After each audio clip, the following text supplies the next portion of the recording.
nyingi kuliko kwa kutokea. Tumekwenda kuangalia mechi ambayo sijui Pamba waliingia kwa dhamira gani. Moja, kwa kucheza vurugu, kwa kucheza vibaya. Naiona kabisa Pamba ni tofauti na ile Pamba iliyocheza na Simba dhidi ya Mwanza. Wameshindwa kutoa upinzani, wameshindwa kutoa ushindani wa hali ya juu. Unaona kabisa Simba wanakwenda kufunga mabao. Mfano kama goli alilofunga Chazi Ahoua la kichwa la 3. Umelipenda ni goli zuri, lakini unajiuliza mpaka naruka namna ile mabeki wako wapi? Unakwenda kujiuliza goli alilofunga Ateba ila lokevu. Unajiuliza mpaka Ateba ana seti. Unajua miongoni mwa washambuliaji wazito kwenye ligi yetu Ateba namba 1. Leo hiyo. Sio leo. Mara zote Ateba ni mchezaji mzito. Na ukiuliza wenyewe wana Simba wenyewe wanaweza kukwambia moja ya mshambuliaji ambaye hatumzungumzi kwa sababu ya uchezaji wake basi ni Ateba.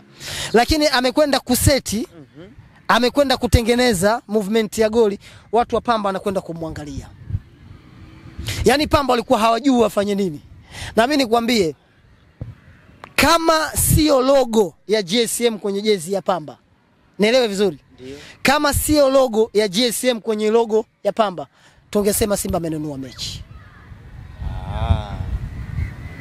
Lakini kama wangeikamia 1-0 ngapi?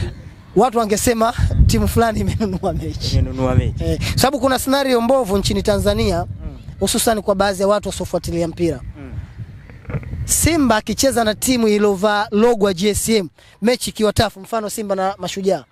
Watu wanaamini kwamba Mashujaa amenunuliwa na timu pinzani. Sawa sawa. Lakini jana unaona kabisa Pamba amevaa logo ya GSM. Lakini Pamba ametoka kwenye ushindani wa mpira wa miguu. Ametoka kwenye ushindani wa ligi ambao tunashika nafasi ya 6 ya 5 ya 4 kwenye bara la Afrika. Nikimaanisha ranki. Unamuona kabisa hachezi kama vile timu iko kwenye Premier. Hachezi kama timu ambayo inafadhiliwa na makampuni makubwa mfano GSM. Kwa hiyo kwa namna moja ama nyingine naweza nikasema kwangu mimi mechi ilikuwa ni mbovu, lakini sitaacha kuwapongeza Simba, ameshinda goli 5, mechi nzuri zaidi na kwenda kumpongeza sana Chazi Ahoua. Kwa nini Chazi Ahoua? Ateba kapiga 2 na yeye. Chazi Ahoua amepiga 3. Na Chazi Ahoua amekuwa ni man of the match. Top scorer? Sasa hivi. Chazi Ahoua anachokifanya sio kila mchezaji anaweza akafanya.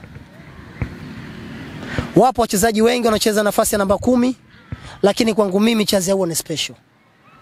Kwako ni special. Au ndo unaungana na zile kauli hamna namba 10 yoyote anaomfikia hapa Tanzania? Sitaki kusema hilo, na sitaki kuamini hilo. Lakini ninachoamini mimi, kwangu mimi Chazi Ahoua ni special. Ni special. Brother, msimu wake wa kwanza mfano mzuri. Namba 10 ambayo ina ushindani mzuri kwenye ligi yetu ni Stefano Aziz Ki. Yaani uwezo ukakataa. Namba 10 mzawa ambaye anafanya vizuri kwenye ligi yetu, uwezo ukacha kumzungumzia Faisal Salum Fetoto. Wote player. Ni mchezaji ambaye anaweza akakupa kila kitu. Tena kwa consistency. Unaona alichokifanya last season. Unaona anachokifanya msimu huu. Lakini unajiuliza Chazi Ahoua first season anakupa average ya goli 15. Wakati kuna watu wamekaa zaidi ya misimu 3-4 wanashindwa kufanya hiyo kitu. Watu hapo wapo. Na unawajua. Unataka niwataje majina? Na unataka atoke. Wapo, mfano. Kwenye timu yetu, timu gani? Kuna wachezaji wapo muda mrefu lakini mpaka sasa wanashindwa hata kupata goli 5. Gani hiyo? Kwenye timu yetu. Timu ipi? Mfano kwenye timu yangu mimi ya Coast. Ya Yanga, no, so Coast. Yanga. Coast ni timu yangu ya nyumbani. Okay, sawa. Kumbe Yanga wanazungumza. Lakini wapo wachezaji kama kina Kennedy Musonda. Sio Aziz. Wapo muda mrefu. Lakini sidhani kama kuna msimu ameshafikisha goli 10 kwa msimu mmoja. Musonda yupo.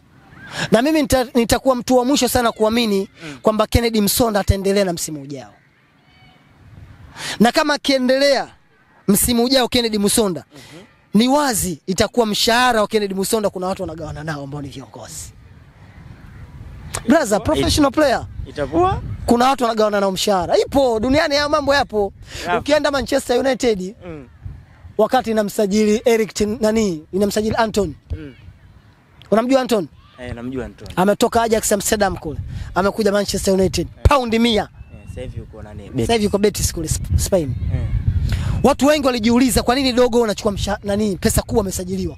Lakini watu wachunguzi watafiti wa ligi kuu Uingereza wamekuja kuelewa kwamba ile pesa kuna mtu aligawana naye. Ambaye alikuwa ni meneja wake Erik ten Hag. Na hiyo ndio sababu aliyopelekea Erik ten Hag kuondolewa Manchester United. Anaitwa Kiswahili. Kwa mimi naamini kama ikitokea Kennedy Musonda next season tupo naye, basi kuna walakini unaweza nikaweka mashaka. Hivyo Yeah. Sasa tuje kwa Charles Ahoua. Umesema ni special na amefanya kitu ambacho watu wengi hawajafanya, namba 10 za Tanzania hata waliotoka nje kwenye msimu wa kwanza. Kwenye msimu wa kwanza. Hakuna. Alikuja Clatous Chota Chama ameshindwa. Alikuja Rally Bwali alishindwa. Wapo namba 10 wengi, kina Haruna Nyonzima walishindwa. Wapo wengi. Nataka tujue ili hapa Dosa. Mtu akishinda magoli mengi ya penalty na mtu akitumia uwezo wake mwingine, ina maana penalty ni set pieces, si ndio hivyo? Nikiongea hivyo watu watanielewa.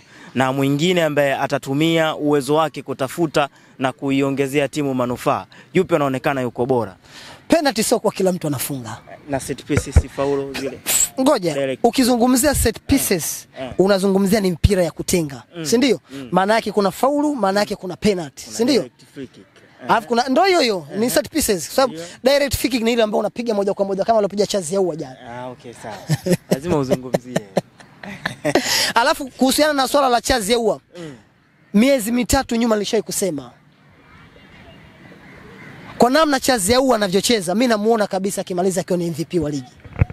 Anakuambia na magoli mengi ya penalty. Brother, msimu uliopita Stefano Aziz Ki alikuwa MVP wa ligi. Alikuwa kiungo bora, si ndio? Lakini pia vile vile akawa ni top scorer. Kama sikosei. Ndio. Alifunga mabao ya penalty. Awe bipo una kumbukumbu? Kumbukumbu zipo. Unajua. Kwa nini sio Charles Ahoua? Kwa nini Charles Ahoua akifunga unasema ni penalty? Kwa nini Charles Ahoua akifunga unasema ni mipira kutenga? Brother, goli ni goli. Kuna watu wameshachukua kombe la dunia kwa sababu ya penalty. Na kuna watu wamekosa pia. Na kuna watu wameshakosa makombe kwa sababu ya penalty. Si ndio? Ipo. Kwa hiyo kwangu mimi ni muumini, kila goli ni goli. Kila goli ni goli. Waambie watu tuko Tanga. Tupo Tanga kweli, lakini niliona hiyo hoja watu wanaizungumzia sana kuhusu Charles Ahoua. Ni kweli anaongoza, lakini magoli mengi yanatokana na penalty. Doesn't matter brother. Hiyo sio kesi. Au ndo anamtafutia makosa. Sio kesi, penalty. Penalty inapatikana kwa sababu ya nini? Au penalty ipo kwenye sheria 17 za mpira wa miguu? Ipo. Si ndo adhabu? Si mpira adhabu. Uuliza je, ile penalty ilikuwa ni sahihi, lakini usiseme kwamba magoli ya penalty. Okay. Na hicho si ndo nilikuwa nataka kuzungumzia. Kwamba penalty sio sahihi. Brother, mimi ni muumini wa mpira wa miguu. Ndio. Kombezi hapa. Waambie watazamaji wa Bipo. Duniani kote. Hapa ni Kombezi. Moja viwanja ambavyo mimi nilipata career yangu wa mpira nilitengeneza basi kwenye uwanja huu. Dosa akacheza mpira. Wapo watu wananijua vizuri. Dosa anataka nikimbize hapa. Sikukimbizi brother, mimi nimecheza. Umeshunta ligi za wilaya, ligi za mikoa. Mimi nilichoshindwa ni kucheza Premier 2. Uwezo una kama wachache. Sikuwa na bahati. Kuna nyakati Mungu anaweza akakupa akili. Si ndio? Lakini kuna nyakati Mungu anaweza akakunyima bahati. Au ndio ile mipira yetu mpaka mtu umwachie milioni ndio unatoka. Ndio shida ya mipira yetu. Okay. Na bahati mbaya sisi ambao tumetokea kwenye familia za maskini tuna struggle sana kufika kileleni. Sasa mbona usemi? Niseme nini? Umri wa kucheza mpira mimi nishamaliza. Miaka 30 plus. Miaka 30 plus? Huku unataka uniambie yule beki wao yule alotoka yule mwenye nani yule. Alikuwa na miaka mingapi? Nani, Onyango? Yule Onyango. Sasa yule alianza mapema kufika kwenye Premier. Okay. Sio mimi. Mimi wakati umeshaisha. Mimi labda nitafute wadogo zangu. Wanangu wa miaka ijayo. Si ndio? Friend zangu ambao wanacheza mpira, tunaweza tukawapigania kwa wadau, wanaweza kupata nafasi hizo. Lakini kwangu mimi nishamaliza. Jua la utosi tayari nishafika. Bwana, kwa hizi mbio ambazo zinaonekana za Simba, wanaonekana wachezaji wao wako juu sana na morali iko juu kwa namna ya michezo ambavyo wanavyoshinda. Unaona ana nafasi ya kwenda kumpindua Yanga ubingwa msimu huu? Simba sio wachezaji wao sio kwenye mbio tu za kuchukua kiatu, za kuchukua tu kiungo bora MVP. Simba bado wapo kwenye mbio za kuchukua ubingwa wa kombe la shirikisho barani Afrika. Ndio. Simba bado wapo kwenye mbio za kuchukua CRDB shirikisho, nikimaanisha kombe letu la London la shirikisho. Ndio. Lakini vile vile Simba bado ana asilimia kubwa ya kuchukua ubingwa wa ligi NBC kwa scenario ambayo inaendelea. Kwa scenario ile hatuchezi. Marefa. Mimi nasema scenario ile ambayo hatuchezi. Shida yako Bipo, kuna sehemu ngoja basi. Sikiliza. Bipo ndo maana tunagombana. Ukweli gani nimesema? Kwa nini usizungumzie hili? Lipi? Unajua kwa sababu unajua wao ndo wanafelisha. Watu wakienda nje wanashindwa kutoka vizuri. Wapi wanafelisha? Kwa sababu kidogo. Ngoja basi, ngoja. Unazungumzia nani? Waamuzi. Sasa unafikiria kina nani? Waamuzi wanafelisha, zipo mechi zimeamuliwa na waamuzi. Sasa mbona usemi? Nishasema sana brother, nishasema sana kuhusiana na waamuzi. Lakini waamuzi, sikuna watu wanawapanga naenda kachezeshe. Nchi yetu ina safari ndefu. Wewe unaungana na wale wengine na hatutoshiriki.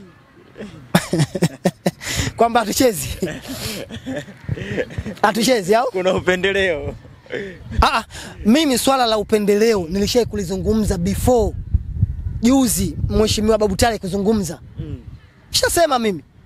Lakini kwa sababu Dosa ni mtoto wa maskini, kwa sababu Dosa anazungumzia mpira vichochoroni, kuna watu hawamwamini. Kuna watu wanakuona kama vile unaropoka, lakini brother, mimi nilishai kusema moja ya sababu ambazo zinazofanya mpira wetu usiendelee ni Yanga na Simba.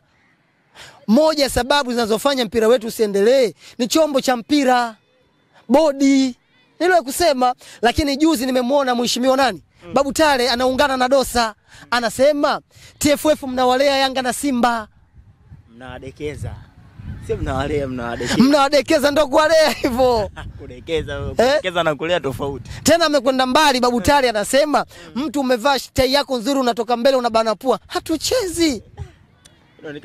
Sana. Kauli ya kizihaka ile. Hatuchezi. Yeye kama mheshimiwa mbunge ana nafasi kubwa ya kuzungumza na serikali. Ana nafasi kubwa ya kuzungumza na wizara. Ili kwa soko na kutoa ziaka hatuchezi. Maana yake ni nini?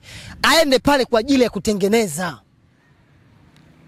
Na mimi Bipo nakwambia kuna siri nimevujishiwa kuhusiana na mpira wetu. Hiyo. Mpira wetu wa miguu wa Tanzania haukuundwa kwa sababu ya mpira wa miguu. Okay. Uliundwa kwa nini? Mpira wetu umetengenezwa kwa sababu ya kisiasa. Kwa kuna siasa ndani ya mpira. Zipo kubwa. Sasa hivi viongozi wanajitoa swala hili tunalipeleka. Umemsikia nani Mheshimiwa Waziri Kabudi? Amezungumza vizuri. Swala hili lipelekeni huko kwenye bodi ya ligi na TFF. Hata sisi tunazungumzia marekebisho ya uwanja. Sisi tunazungumzia tu utendaji, sijui uwanja, sijui nini, lakini Mheshimiwa Kabudi anajua ni wapi wa kulimaliza ile tatizo. Anajua sehemu gani. Anajua. Ndio maana aliwaita. Sasa jiulize kama mpira wetu uhusiane na usiasa. Tupo kwenye scenario ngumu. Tupo kwenye hatua mbaya za mpira wetu wa miguu. Unajiuliza why Bunge la Jamhuri ya Muungano limekwenda kualika watu wa Simba na wa Yanga. Tena pembeni akiwa alafu pembeni pale Karia yuko pale. Alafu Karia angalia walivyoitengeneza ile. Walivyoitengeneza. Karia kenda kuwekwa na mwenyekiti wa vilabu barani Afrika ambaye ni rais wa klabu ya Yanga. Kaini watu wazito wale. Brother Bipo, mimi nakwambia na kuhakikishia. Huko kashikilia barua yake. Huko kashikilia barua. Mimi nakuhakikishia. Wale Karia anajua ile jambo atalimaliza vipi. Steve Mguto, mwenyekiti wa bodi ya ligi, si ndio? Wanajua ile jambo atalimaliza vipi. Tunataka hata kumsikia yule. Sikiliza. Mheshimiwa Kabudi, waziri wa wizara ya michezo, wanajua ile jambo watalimaliza vipi. Yanga wanajua jambo hilo watalimaliza vipi. Simba wanajua ile jambo watafanyaje, watalimaliza vipi. Simba jeuri wao wamepeleka barua TFF sio kwa posti kwamba useme sio nini anomeipeleka. Hatutoshiriki mpaka Simba wana haki pia kupeleka barua kama ilivyokuwa na Yanga. Brother. Bahati mbaya Bongo wapendi mtu mkweli. Yaani Bongo niliwahi kusema The way Simba inavyocheza, mimi naiona Simba inaenda kucheza finali. Niliwahi kusema hayo maneno. Lakini yale maneno yalipelekea mpaka kutishwa maisha kwenye DM yangu. Bwana afu waambie bwana, unajua kuna watu waliamini kabisa Dosa anatumika na upande wa pili. Kwa opinion yangu nilivyoiangalia Simba inavyocheza. Si ndio? Ubora wao uko wapi? Si ndio? Uzoefu wao uko wapi? Nikasema Simba mimi naiona finali, lakini kuna watu walizihaki, kuna watu wakatukana. Na wewe ndio ukaenda mbali wakatishia maisha. Lakini hata kwenye hii scenario hii inayoendelea, ukisubutu kusema ukweli unaweza ukapotea. Lakini mimi naamini TFF wanajua nalolifanya, Yanga wanajua nalolifanya, Simba wanajua nalolifanya, na wizara pia wanajua wanalolifanya. 15 mechi ipo. Hiyo ni kwa niaba ya viongozi hatuchezi. Kwa niaba ya viongozi hatuchezi. Kwa niaba ya viongozi unaungana nao. Sasa utakana mtu akamkata babake. Baba yako hata akiwa chizi ndo babako. Wewe mwenyewe kuna kitu wewe Dosa. Leo umebadilika? Sijabadilika. Sasa ngoja basi bipo sikiliza haya. Mimi nasema tunacheza. Mimi ndo nina nafasi ya kuipeleka timu uwanjani. Wewe ulisemaje? Mechi sipo? Mimi nilisema mechi lazima itapangwa. Na mechi lazima itapigwa. Tarehe 15 imefika? Bado haijafika. Imepangwa haijapangwa? Ishapangwa. Kwa maana sasa tunaisubiri tarehe 15. Tusubiri. Tusubiri. Neno yako atimie. Wanaweza kukusikiliza. Tusubiri. Kuna watu watakuja kuniita mimi nabii. Wewe Dosa. Lakini kuna namna wa Tanzania wenyewe ndo tunaharibu mpira wetu. Mimi nilitarajia jambo lile kufika kwenye ngazi kubwa ya serikali. Bunge ni ngazi kubwa ya serikali. Muhimili wangapi? Umesoma civics wewe? Muhimili wa 3. Wa 3 kwenye nchi. Ndio. Lakini ndani ya bunge jambo lile limejadiliwa kisiasa. Anatokea mbunge wa upande wa Yanga anatetea kwa namna yake. Anatokea mbunge kwa upande wa Simba anatetea kwa namna yake. Tulikuwa tunasubiri mbunge kutokea TFF na atajitetea vipi? Na ndani ya bunge Simba na Yanga ndo zipo. Nimemsikia mheshimiwa Gulamali ambaye ni mjumbe wa bodi kwa Yanga. Amejitahidi kuzungumza vizuri. Lakini angalia naibu spika bunge ni mwanachama na shabiki wa timu gani? Anamwambia kaa chini. Sasa umeongea wewe. Siongea. Tumeona kwenye bunge bipo. Unaogopa? Serikali yetu ni sikivu. Serikali mimi mtu nilokuwa naye ni Mungu tu. Na watu. Nilokuwa naye mimi ni Mungu. Sio kanchoma. Asikuchome bipo. Wewe kuwa na amani. Mazali Mungu hafi. Mazali Mungu halali. Utamwambia mazali Mungu apate usingizi, kuwa na amani. Utaniambia wanijumuishe au sio? Uende Moroko au? Moroko huwezi kwenda wewe bado. Si hujataka. Hujataka. Omba uhai, kusikiliza. Omba uhai. Mwakani vilabu 4 vinakwenda kimataifa.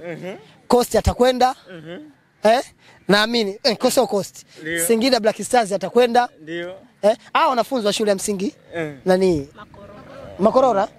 Alafu Makorora ndo nimesoma mimi mwamba. Umesoma tumewatembelea leo. Au sio? Kwa hiyo ni mko na Dosa hapa. Kwa hiyo kwa namna moja ama nyingine tuna safari ndefu sana kwenye mpira wetu wa miguu. Ndio.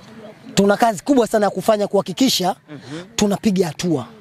Na moja ya safari hiyo ni watu kuondoka kwenye siasa za mpira wa miguu. Ndio. Ni watu kuondoka kwenye Uyanga, ni watu kuondoka kwenye Usimba. Lakini Simba kitaka jambo lake, linatimia. Yanga kitaka jambo lake, linatimia. Sio? Hakuna hata siku moja Yanga na Simba wakaamua kuungana kwenda kutokomeza jambo fulani. Bipo. Yanga anapambana kuwa ni mkombozi wa mpira wa miguu Tanzania. Kwa kumainisha anataka kurekebisha kanuni na taratibu za mpira wa miguu zifuatwe. Ndio maana yuko lazima hata kuteremshwa daraja. Sogeni pembeni kidogo. Lakini yake. Sio umeelewa vizuri? Ndio. Umeelewa vizuri? Lakini unajiuliza nani mtetezi wa Yanga? Nani atampa nguvu Yanga kwenda kupambania huu ukombozi wa mpira wa miguu? Si rahisi. Rais wa shirikisho au rais wa nchi? Si nani? Wa vilabu. Si umeelewa vizuri? Yanga alikuwa anahitajika kupata tagi ya vilabu vingine. Ndio. Mfano Simba litajika kumuunga mkono Yanga, jamani hivi sasa tunahitaji kufanyaje? Kurekebisha kanuni. Si ndio? Ndio. Lakini unajiuliza mtu ambaye anatakiwa kumpatagi ubavu Yanga ni Simba. Simba kakaa nyuma, anasikilizia milio. Simba naye anakumbuka tukio lilikuwa linafanyika wakati rais wa shirikisho la soka la mpira wa miguu ni Jamali Malinzi. Simba alikuwa analalamika anakwenda na TV mpaka kwenye shirikisho la soka TFF. Nakumbuka msemaji wa Simba alikuwa kipindi hicho zamani Manara. Alikuwa na TV anawaambia watu wa shirikisho, katibu mkuu wa shirikisho, sijui mwenyekiti wa bodi ya ligi, sijui nani, rais wa shirikisho. Angalieni tunavyoonewa. Leo yuko Yanga. Sijui maana vizuri? Ndio. Lakini wakati huo Simba anapambana kurekebisha kanuni bodi ya ligi na TFF, Yanga alikuwa wako kimya. Inawezekana kuwa anafurahia. Sasa kwamba karudi yeye mwenyewe yupo Yanga. Achana na uwe msemaji. Lengo ni kuzungumzia supported ya timu katika kukomboa mpira wetu. Na uwezi amini. Jiulize kama ingelikuwa kipindi kile, sitaki kuzungumzia zamani sana, sija kuwepo. Kipindi kile Simba anakwenda na TV mpaka kwenye shirikisho la soka. Yanga angemuunga mkono kutetea kanuni na sheria za mpira wa miguu. Tungekuwa tuko mbali. Lakini sasa hivi Yanga anapambana